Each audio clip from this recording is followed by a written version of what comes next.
नमस्कार, राधे राधे। मैं विनीता आप सभी प्यारे विद्यार्थियों का आपके अपने YouTube परिवार विनीता हिंदी हब में बहुत बहुत स्वागत करती हूँ। तो दोस्तों, आज की इस क्लास में सबसे पहले तो मैं आप सभी लोगों का, जितने भी लोग मेरे साथ शुरू से लेकर के जुड़े हुए हैं, आप सभी लोग के प्यार की वजह से, आप सभी लोगों के सपोर्ट की वजह से आज जो ये हमारी YouTube फैमिली एक है, वो उसमें 500 लोग ऐड हो चुके हैं। 500 सब्सक्राइबर मेरे पूरे हो गए हैं।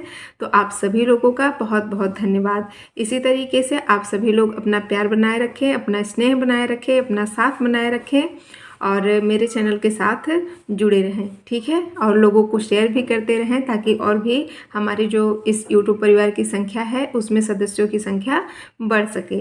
तो आज की ये जो हम लोग की क्लास होने वाली है, तो उसमें आज हम लोग अध्ययन करेंगे छायावाद।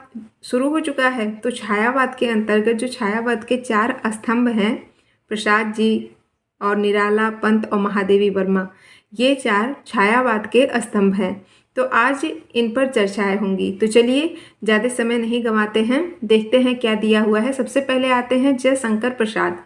इनका समय दिया है 1889 से लेकर के 1937 तक।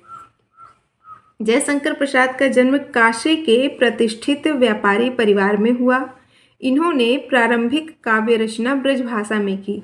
जयशंकर प्रसाद की जो प्रारंभिक काव्य रचनाएं हुई वो ब्रजभाषा में हुई हैं, ठीक है। ये मूलतः मादकता और आनंद के कवि हैं। मूलतः मुख्य रूप से जयशंकर प्रसाद किसके कवि हैं? मादकता और आनंद के।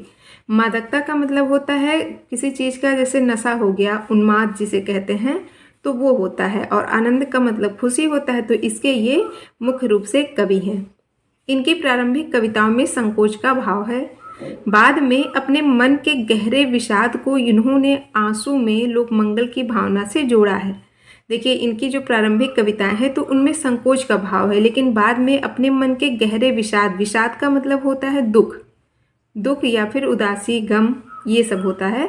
तो उन्होंने अपने गहरे विषाद को, यानी अपने गहरे दुख को इन्होंने आंसू, आंसू इनकी एक रचना है, बहुत ही महत्वपूर्ण रचना है, उसमें लोक मंगल की भावना से जोड़ा है।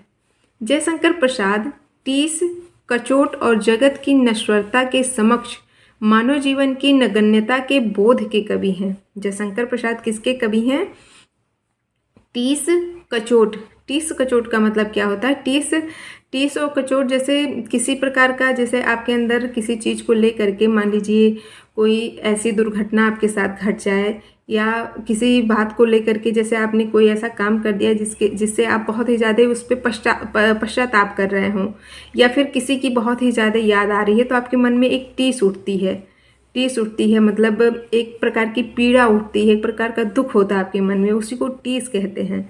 और कचोट, कचोट भी उसी चीज़ को कहते हैं। कचोट जैसे होता है ना कि जैसे किसी चीज़ का अगर आपको बहुत ज़्यादा दुख होता है तो कहते हैं ना कि मन बहुत ही ज़्यादा कचोट रहा है, मतलब कचोटने की जो क्रिया होती है उसी को कचोट कहते हैं, ठीक है। तो टीस और कचोट यही है।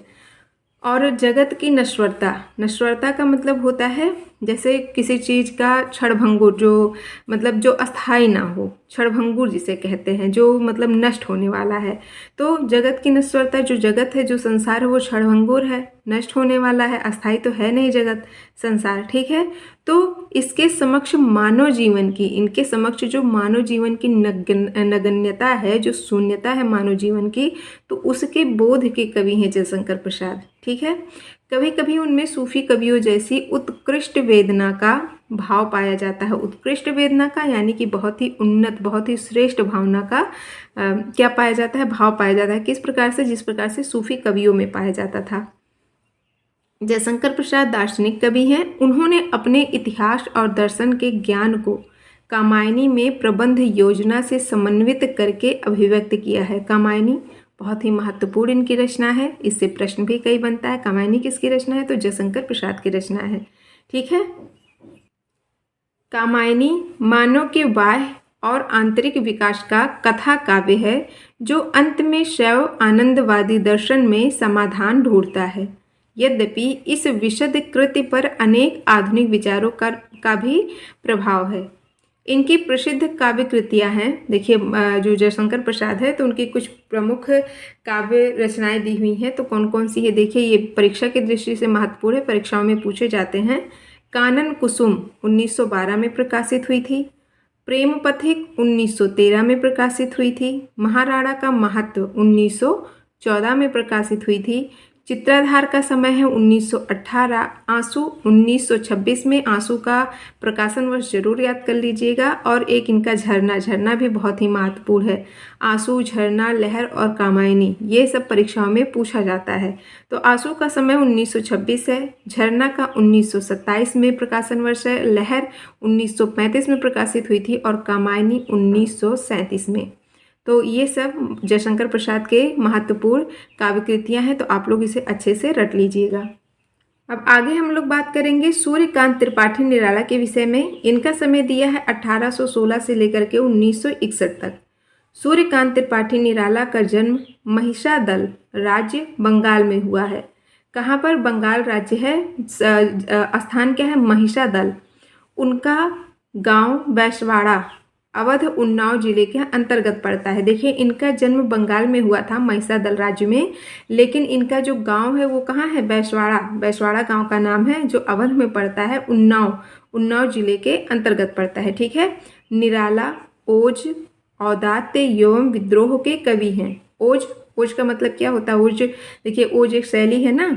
ओज गुण माधुर्य, ये 3 शैली हैं। तो ओज का मतलब होता है जैसे आपके मन में किसी कविता को पढ़ करके आपके मन में जब बहुत ही ज़्यादा साहस आ जाए, या मतलब आवेश से आपका मन भर जाए। ठीक है। आपका मन मतलब एकदम हो कि मतलब किसी चीज़ को पढ़ करके, किसी कविता को पढ़ करके आपके मन में एकदम से साहस आ जाए, वीरता की जो भावना एक दिखती है मन में, वो है। तो निराला किसके कवि हैं? ओज के कवि हैं। ओज का मतलब प्रकाश भी होता है। ठीक है, उजाला भी होता है।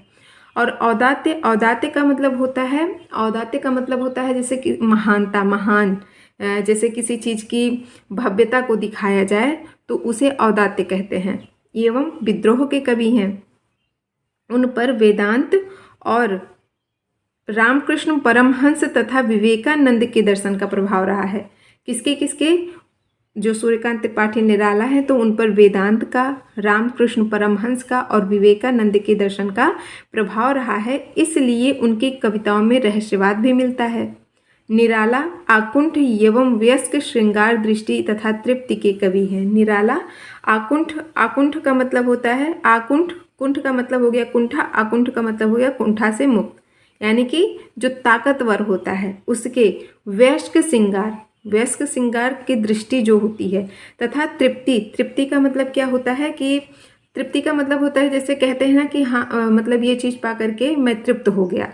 जैसे जब किसी चीज़ की आपको आवश्यकता होती है, तो जब वो आपकी आवश्यकता पूरी हो जाती है तो आवश्यकता पूरी होने पर एक आपके मन को शांति मिलती है, तो आप बहुत ही खुश होकर के कहते हैं कि ये चीज़ पा करके मेरे मन को तृप्ति मिल गई। तो यही दिया है कि ये आकुंठ, व्यस्क, श्रृंगार दृष्टि और तृप्ति के कवि हैं। वे सुख दुख दोनों को भरपूर देखकर उससे ऊपर उठकर चित्रण करने की क्षमता रखते हैं। उनकी कविताओं में बौद्धिकता का भरपूर दबाव और तर्क संगति है। अपने युग का विषय यथार्थ और उससे उबरने की साधना उनकी 3 प्रबंधात्मक दीर्घ कविताओं।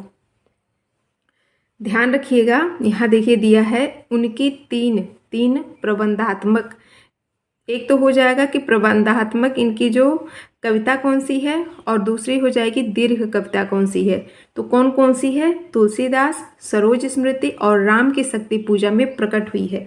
बहुत ही महत्वपूर्ण सूर्यकांत त्रिपाठी निराला की कभी कभी प्रश्न पूछा जाता है कि जैसे ऑप्शन 4 दे दिया जाएगा और पूछ लिया जाएगा कि इसमें से सूर्यकांत त्रिपाठी निराला की कौन सी दीर्घ कविता नहीं है या लंबी कविता नहीं है, दीर्घ या लंबी पूछे तो देखिए 3 तो तुलसीदास, सरोज स्मृति और राम की शक्ति पूजा, ये 3 तो है, और चौथा कोई ऐसा रहेगा जो उनकी दीर्घ कविता नहीं रहेगी। ठीक है, तो इस प्रकार से प्रश्न पूछा जाता है। सरोज स्मृति उनकी कन्या सरोज की मृत्यु पर लिखी गई कविता है। जो सरोज स्मृति इन्होंने लिखी है निराला जी ने, तो ये उनकी पुत्री सरोज थी, तो उनकी मृत्यु पर उन्होंने ये कविता लिखी थी। अपनी कन्या का बचपन और युवा अवस्था का ऐसा आकुंठ और संयमित वर्णन अन्यत्र दुर्लभ होगा।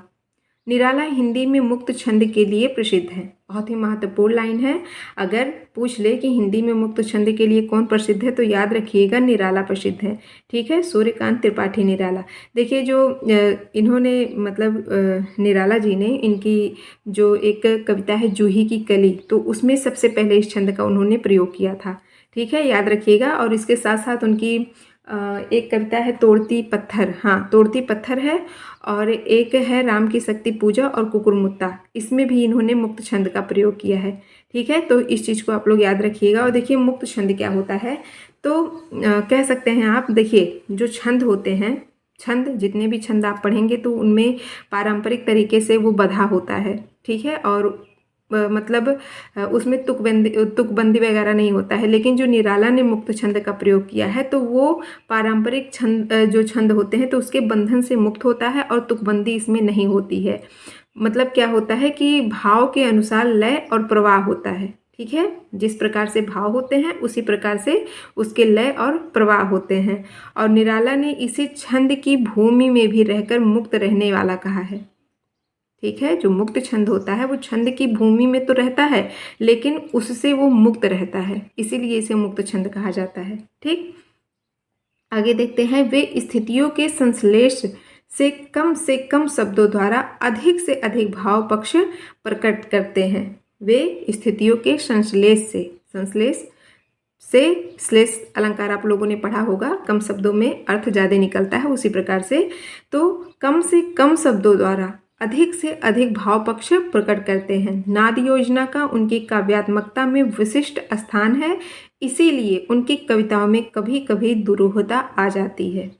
इन सब की वजह से क्या होता है कि कभी कभी उनकी जो काव्य होती है तो उनमें दुरूहता आ जाती है। दुरूहता का मतलब होता है कि जैसे थोड़ी सी जटिलता आ जाती है, जटिलता बोल सकते हैं, या फिर थोड़ा मुश्किल हो जाता है उनकी कविताओं को समझना। ठीक है, दुरूह का मतलब मुश्किल कह लीजिए या फिर जटिल कह लीजिए, वो होता है। चलिए आगे देखते हैं। निराला में प्रारंभ से ही छायावाद के साथ साथ सरल और बोलचाल की भाषा में जीवन के विषय यथार्थ को अभिव्यक्त करने की प्रवृत्ति रही है। यह महत्व निराला को ही प्राप्त है कि नई हिंदी कविता की सभी प्रवृत्तियों के कवि अपना संबंध उनसे जोड़ने में गौरव का अनुभव करते हैं। यह महत्व किसको प्राप्त है? केवल निराला को प्राप्त है कि नई हिंदी कविता के सभी प्रवृत्तियों के कवि, मतलब नई हिंदी कविता में जितनी भी प्रवृत्तियाँ, जिन जिन प्रवृत्तियों में जो भी कवि ने मतलब रचनाएं की हैं, तो वो जितने भी कवि थे तो अपना संबंध निराला जी से जोड़ने में गौरव का अनुभव करते थे। उनकी प्रसिद्ध काव्य कृतियाँ हैं अनामिका 1923 में प्रकाशित हुई थी, परिमल 1930 में, गीतिका 1936 में, और अपरा, कुकुरमुत्ता, अणिमा, बेला और नए पत्ते, ये सारे जो काव्य कृतियाँ हैं वो सूर्यकांत त्रिपाठी निराला की है। बहुत ही महत्वपूर्ण इनकी काव्य कृतियाँ हैं जो परीक्षाओं में पूछे जाते हैं। तुलसीदास, सरोज स्मृति, राम की शक्ति पूजा, अनामिका, परिमल, गीतिका, अपरा, कुकुरमुत्ता, अणिमा, बेला और नए पत्ते। आप लोग इसे अच्छे से रट लीजिएगा। अब हम लोग पढ़ेंगे सुमित्रा नंदन पंत के विषय में। देखिए यहाँ पर ये कटा हुआ कुछ मत समझिएगा, ये हमारी बिटिया रानी का कमाल है। मेरे पढ़ाने के पहले ये पहले ही पढ़ा चुकी हैं। ठीक है, तो चलिए देखिए सुमित्रा नंदन पंत, इनका समय दिया है 1900 से लेकर के 1977 तक। सुमित्रा नंदन पंत का जन्म अल्मोड़ा जिले के कसौनी नामक मनोरम स्थान पर हुआ। उनकी कविता में प्रकृति को विशेष महत्व प्राप्त है। सभी लोग जानते हैं सुमित्रा नंदन पंत प्रकृति के सुकुमार कवि कहे जाते हैं। ठीक है, तो क्या दिया है कि पंत जी प्रधानतः संवेदनशील इंद्रिय बोध के कवि हैं। संवेदनशील इंद्रिय बोध के कवि हैं पंत जी। छायावादी कवियों में सबसे सहज, अतः तत्काल स्वीकार्य और लोकप्रिय होने वाले कवि पंत थे। तत्काल स्वीकार, यानी कि जो सुमित्रा नंदन पंत है वो जो भी जैसे होता है, कोई कोई लोग होते हैं पुराने ढर्रे पे चलते हैं, लेकिन जो सुमित्रा नंदन पंत थे तो वो नई नई चीज़ों को अपनाते थे, बहुत ही जल्दी अपना लेते थे। ठीक है, उनकी कविताओं ने छायावाद को प्रतिष्ठित करने में महत्वपूर्ण भूमिका निभाई है। किनकी कविताओं ने? पंत जी की कविताओं ने छायावाद को प्रतिष्ठित करने में बहुत ही महत्वपूर्ण भूमिका निभाई है। उनकी काव्य योजना, काव्य चेतना ने कई मंजिलें तय की है। युग बोध के अनुसार अपनी काव्य भूमि का विस्तार करते रहना पंत की काव्य चेतना की विशेषता है। प्रारंभ में वे प्रकृति सौंदर्य से अभिभूत थे, फिर मानव सौंदर्य से। प्रारंभ में वे किससे अभिभूत थे? प्रकृति सौंदर्य से अभिभूत थे। देखिए, मैंने आपको एक दिन इसी क्रम में जो क्लासेस चल रही थी तो उसमें मैंने आपको अभिभूत का मतलब समझाया था। अभिभूत का मतलब होता है कि किसी स्थिति, भावना या फिर काम से बहुत ही अधिक प्रभावित होना या उससे बहुत ही ज़्यादा दबाव महसूस करना, उसी को बोलते हैं अभिभूत होना। ठीक है, तो पहले ये प्रकृति सौंदर्य से अभिभूत थे, यानी कि बहुत ही ज़्यादा प्रभावित थे। फिर किससे हुए? मानव सौंदर्य से प्रभावित हुए। मानव सौंदर्य ने उन्हें समाजवाद की ओर आकृष्ट किया। समाजवाद से वे अरविंद दर्शन की ओर प्रवृत्त हुए। बहुत ही महत्वपूर्ण है, याद रखिएगा, अंडरलाइन आप लोग भी कर लीजिए। अरविंद दर्शन प्रश्न बनता है, पूछा भी गया है परीक्षा में कि मतलब कौन सा छायावादी कवि अरविंद दर्शन से प्रभावित था? तो याद रखिएगा सुमित्रा नंदन पंत। ये परीक्षा में प्रश्न पूछा जा चुका है। ठीक है, तो अंडरलाइन जरूर कर लीजिए। देखिए, जो ये अरविंद दर्शन है तो ये श्री अरविंदो ने विकसित किया था। अरविंद दर्शन को विकसित किसने किया था? तो श्री अरविंदो ने किया था। और ये जो दर्शन है ना, अरविंद दर्शन, तो यह व्यक्ति के शारीरिक, मानसिक और आध्यात्मिक विकास पर जोर देता है। ठीक है, जैसे जो अब ये दर्शन है, तो ये जो अरविंद दर्शन की ओर आकृष्ट क्यों हुए थे तो इसका रीजन भी जानिए।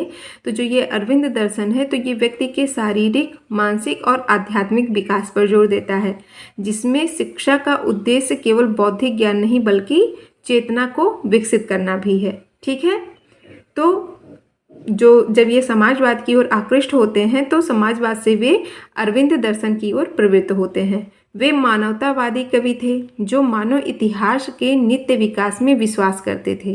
ठीक है, वे अतिवादिता एवं संकीर्णता के घोर विरोधी रहे। सुमित्रा नंदन पंत जी अतिवादी मतलब जैसे नॉर्मली आप लोग किसी चीज़ को जैसे कोई ऐसी बातें होती हैं तो जब बहुत ही ज़्यादा जैसे कहते हैं ना, पानी सर के ऊपर जा रहा है, आप बहुत ज़्यादा अति कर रहे हो अब, तो उसी को अतिवादिता, मतलब जो नॉर्मल चीज़ से बढ़ करके कुछ ज़्यादा अगर वो चीज़ किया जाए तो वो अति होती है। ठीक है, तो जो अतिवादिता थी या फिर संकीर्णता थी, संकीर्णता का मतलब जो बहुत ही छोटी सोच लोगों की होती है, तो इसके ये घोर विरोधी रहे हैं। उनका अंतिम काव्य लोकायतन है।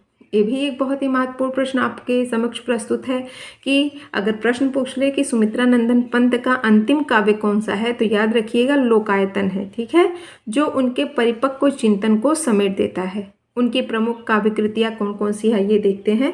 उच्छ्वास है 1922, पल्लव 1927, वीणा 1927, ग्रंथि 1939, गुंजन 1932, युगांत 1937, युगवाणी 1929, ग्राम्या 1940, स्वर्णधूलि स्वर्णकिरण 1950। तो ये आपकी सुमित्रा नंदन पंत की काव्य कृतियाँ हैं, बहुत ही महत्वपूर्ण हैं, तो इसे भी आप लोग अंडरलाइन कर लीजिए। और अगर आपके पास पुस्तक ना हो तो कहीं पर नोट डाउन कर लीजिए और अच्छे से रट लीजिए। अब बारी आती है महादेवी वर्मा की। महादेवी वर्मा के विषय में क्या दिया हुआ है? इनका समय है 1907 से लेकर के 1987 तक।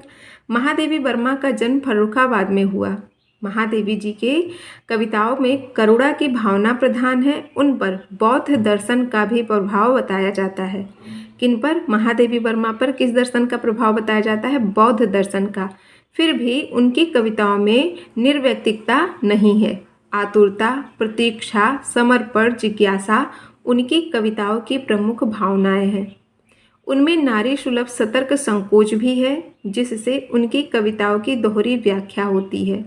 कभी उन्हें श्रृंगारी समझा जाता है तो कभी रहस्यवादी। जो महादेवी वर्मा की कविताएं उन्होंने लिखी हैं, जो उन्होंने रचनाएं की हैं, तो उससे उन्हें क्या समझा जाता है, कभी तो उन्हें श्रृंगारी समझा जाता है और कभी उन्हें रहस्यवादी, यानी कि इनकी कविताओं की दोहरी व्याख्या होती है। ठीक है।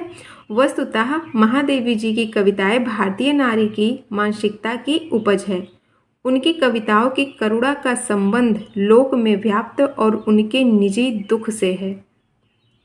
उस दुख के दूर होने की उनमें प्रबल आकांक्षा है।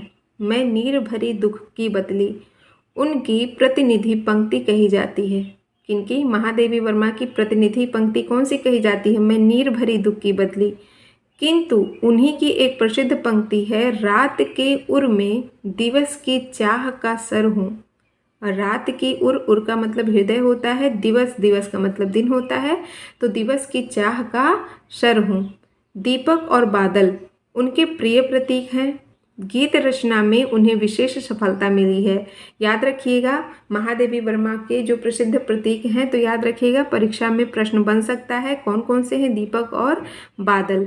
उनकी प्रसिद्ध काव्य रचनाएं कौन कौन सी है, ये देखते हैं। बहुत ही महत्वपूर्ण इनकी काव्य कृतियां हैं और ये कई बार परीक्षा में पूछे गए हैं। निहार, इसका समय 1930, नीरजा 1935, सांध्य गीत 1936, यामा 1936 और दीप शिखा 1942 में प्रकाशित हुई थी। छायावादी पद्धति पर कविता करने वालों में जानकी वल्लभ शास्त्री, राम कुमार वर्मा आदि अन्य कवि उल्लेखनीय हैं। तो इसी के साथ जो आज की हम लोग की ये क्लास चल रही थी वो होती है समाप्त। आज की इस क्लास के अंतर्गत हम लोगों ने किस पर चर्चा की? छायावाद के जो प्रमुख 4 स्तंभ हैं कौन कौन से हैं? जयशंकर प्रसाद, सूर्यकांत त्रिपाठी निराला, सुमित्रा नंदन पंत और महादेवी वर्मा। उनके विषय में बहुत ही महत्वपूर्ण जानकारियाँ यहाँ पर दी गई है। आप लोग इसे अच्छे से पढ़ लीजिए और आप लोग को ये क्लास कैसी लगी तो कमेंट बॉक्स में ज़रूर बताइएगा। लाइक शेयर करना मत भूलिएगा और जो लोग मेरे इस वीडियो को पहली बार देख रहे हैं तो प्लीज़ सब्सक्राइब ज़रूर कर दीजिएगा। अब कल की क्लास में हम लोग अध्ययन करेंगे छायावादोत्तर काव्य के विषय में। ठीक है, अब मिलते हैं कल। तब तक के लिए मुझे आज्ञा दीजिए। राधे राधे। आप सभी लोगों का बहुत बहुत धन्यवाद।